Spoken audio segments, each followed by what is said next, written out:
we have been learning how to multiply fractions. We looked at the area model where we took a piece of paper and we split it up into the fractions. And today we learned the fraction multiplication algorithm. And that is to multiply two fractions, multiply the numerator and multiply the denominators. So this is different than when we add and subtract fractions.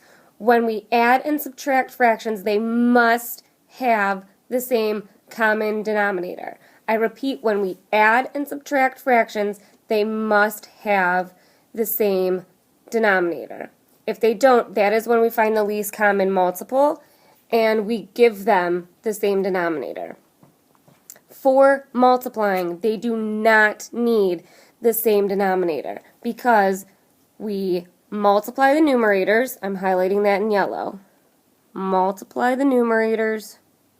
So I'm multiplying my numerators. And I multiply my denominators.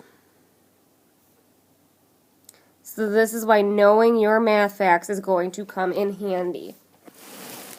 So let's take a look at, there's 6 problems you need to do. I'm going to do the first one for you. So it says to multiply two fractions, multiply the numerators. All right, numerators, highlighting in yellow. 1 times 1 is 1. Fraction line.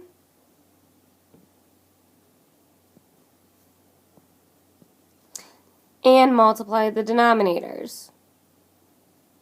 2 times 3 is 6. Let's take a look at another one. Let's take a look at 6. First, I multiply my numerators. 5 times 2 is 10. And then I multiply my denominators. 12 times 7. You might not know this, but we know 7 times 11 is going to be 77. If I add 7 more, that's 84. So 10/84. Let's take a look at number 7. If you multiply 2/3 times 6/10, will the product be more or less than 2/3? How do you know? So it will be less than 2/3, so I'm going to say less than 2/3 because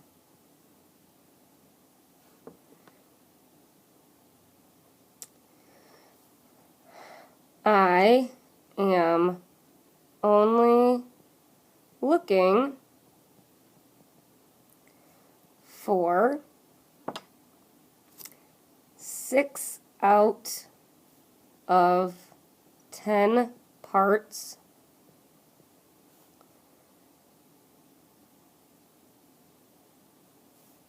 of that number.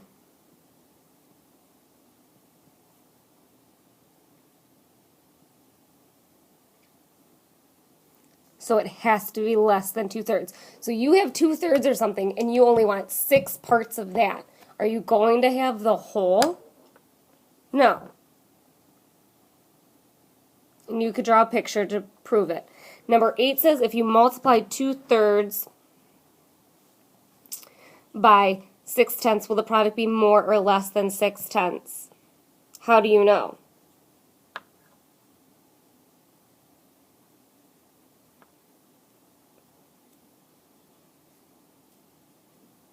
So now I'm going to flip our page and we're going to look at problems 9 through 12. So 9 says 3/4 times 7/10 is less than 3/4. So just like I said above, when you multiply a number by, so when I'm multiplying 3/4 by 7/10, I'm only finding 7 out of 10 parts of 3/4. So the answer will only be part of 3/4. So it must be less than 3/4. So this is true.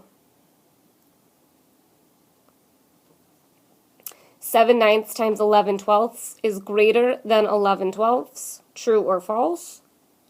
11/4 times 2/8 is greater than 2/8 but less than 4/5. 6/7 times 1/4 is less than 6/7 and less than 1/4.